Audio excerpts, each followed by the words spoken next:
Hi everyone! Welcome to Vlogmas Day 20! Oh my gosh! 20 na. 4 days na lang after this. Kaya mo yan, Debbie. Kapit lang. I may have missed a few vlogs in day 12 and 13. Pinagsama ko sa isa. And day 15 ata yun na-miss ko. And then after that, nag-delay na ako ng isang day. So I'll be uploading up to the 26th ata. Kung hindi ako nagkakamali. Or up to the 25. Kung 24 days of Vlogmas, up to the 25th. Pero kung 25 days of Vlogmas, up to the 26th. Pero tingnan na lang natin kasi hindi ko pa din alam yung mga plano namin sa mga susunod na araw. Pero for today's, namin na namang hanashi.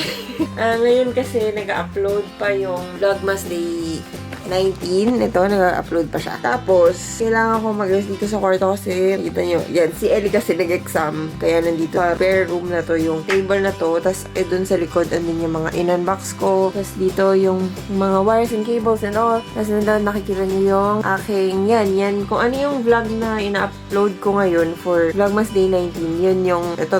Yan, yung silhouette portrait natin na self-love gift ng Momshi. Gabi na. Ngayon lang ako nakapag-vlog kasi tulog nga ako buong araw. Parang 10 years na ako walang tulog. Kanina, ewan ko, bumawi talaga ng gusto yung katawan ko. Anyway, i-set up natin yung silhouette portrait ko. Pero mag-ayos muna ako dito sa kwarto. Hindi yan lahat. Ako lang may kalat ha. Collaboration between me and my kids. Char.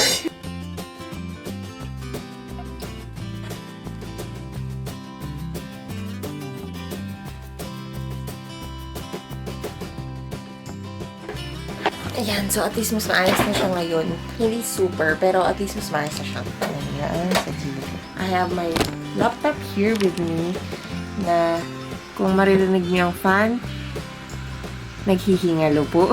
Dahil nag-upload kasi feeling ko magkakasya yung blade. Ito yung lalagyan na ng blade. Gusto ko sabi ko. Down natin and power down. Yan, yung sinasabi ko kahapon na gumagalaw siya. Teka, kukunin ko lang yung bottle na gusto kong lagyan ng label. And then, babalik ako. Ito na lang. Para malaki. Ganito, para labas ko na lang parehas. So, silang dalawa muna ang pagdiskitahan natin tonight. First thing that I'll do is, syempre, ni-measure ko muna.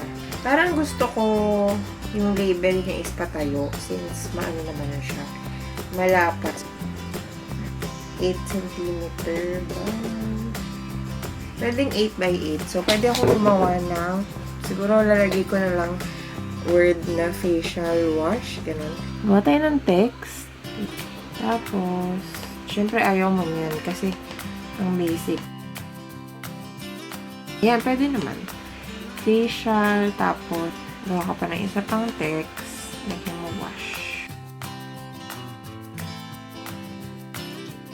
Ganito yung nagawa kong design. I'm not sure kung magiging maganda siya pag kinat mo. Pero, kunin natin ang vinyl. So, dito tayo ngayon kay dapat i-feed mo muna to. Pwede ko na i-send. Center ko na siya. Ayan.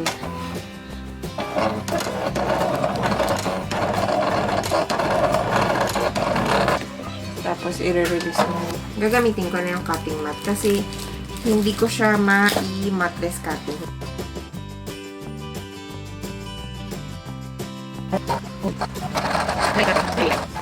At hindi siya nag-cut, sis. Bakit? Hindi ko na na-film kagabi, pero hindi ko rin siya nagawa kagabi. And it's the next day. Ano na ngayon? December 21. Pero Vlogmas Day 20 pa din ngayon. Super delay na talaga ako. Pero yun nga. Ngayon pag uwi ko, kasi nung nasa work ako kanina, bago ako umuwi, ni-YouTube ko na siya kung paano kasi hindi ko siya makuha kagabi, diba? As you can see from the previous clips. So, pag uwi ko, lobat pala tong camera. Pero na-excited na ako na i-apply yung mga natutunan ko sa YouTube. So, yun. Nagawa ko na siya. Ito siya. Facial wash. So, pakita ko na lang sa inyo kung paano. Gagawa pa ako ng isa. On the, on the facial toner na lang. Pero baka ibahin ko yung font or baka pahiga yung label kasi pagka pinatayo ko like this one. Kasi ito, okay lang patayo kasi malaki. Pero itong maliit, yan o, makikita nyo yung size difference niya. Like, ito, paano? Pag baka super liit na and ang hirap na i-weed. Weeding is yung tatanggalin mo yung mga, kasi like, nung nag-cut to, syempre sa isang sheet siya ng paper. Tapos yung mga loob niya, like yung loob nitong ganito ng F, loob ng A, loob ng isa pang A, yan, ganyan. Tapos yung loob ng L, tatanggalin mo yun para hindi siya masama dun sa didikit dito sa bottle na to.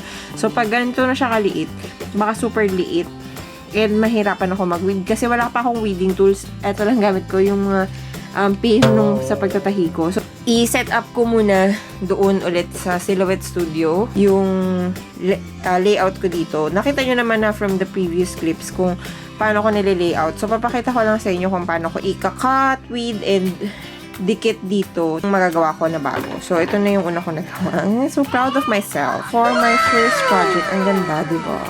Ang ganda. Nagagandaan ako. So, kung hindi kayo magandahan, edi wag. Anyway, wait lang. Mag-layout ako and pakita ko sa inyo yung cut. So, ayan. Nakagawa na ako ng layout and ang ginawa ko, nag-cut out na ako ng maliit na vinyl. Ito yung cutting mat. Tapos, isasagat ko lang siya doon sa... Ayan. Tapos, meron na akong settings kanina na yun na lang din susundan ko kasi yun naman yung nag-work dito. Yung ginawa ko to. So, set ko na agad. Yun! Ewan ko kung makikita nyo, pero ang ganda. Teka, videoan ko ng phone ko para makita ko na nakikita nyo.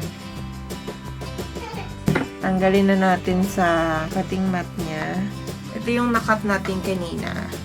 And then I have there my pin. Ganito siya. I-zoom ko na lang kayo. Ewan ko kung kuha ng lighting. Pero, gawin mo muna is tatanggalin mo yung pinakamalaki.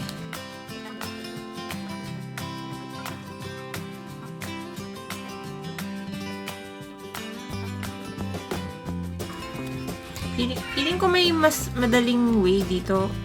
Baka pinapahirapan ko na yung sarili ko. If meron bukod sa pag-purchase ng weeding tool, let me know in the comments below.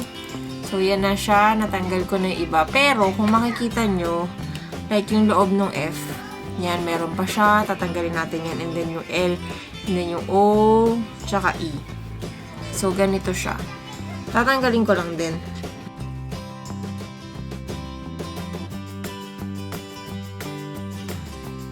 Ito na siya. Ito na siya. And the next thing is, ito na, transfer tape. Transfer tape naman is for transferring. And then, kuhanin mo na yung bottle mo. Make sure na malinis siya para dumikit. Pero pag vinyl naman, didikit naman talaga siya kasi matibay yun eh.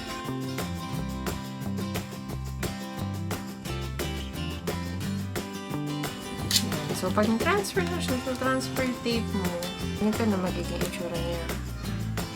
Tapos, pwede mo na siyang i-transfer dun sa, actually, gusto ko ba siyang ipaganon?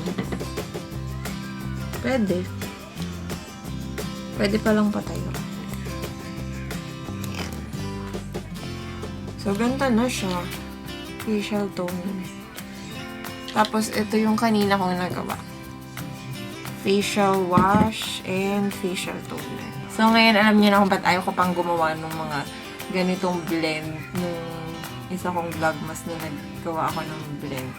So, didiin mo lang siya ng ididiin. Actually, yung iba opt not to remove the transfer tape. Pero, dahil vinyl naman siya, pwede mo siyang i-remove.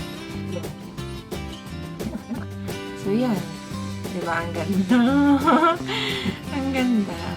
Diba? Medyo mas personalized. So, yun na. Thank you so much for joining me in trying out my Silhouette Portrait tree for the first time. If you like this video, please give it a thumbs up, subscribe if you haven't already, and I'll be seeing you tomorrow. Bye!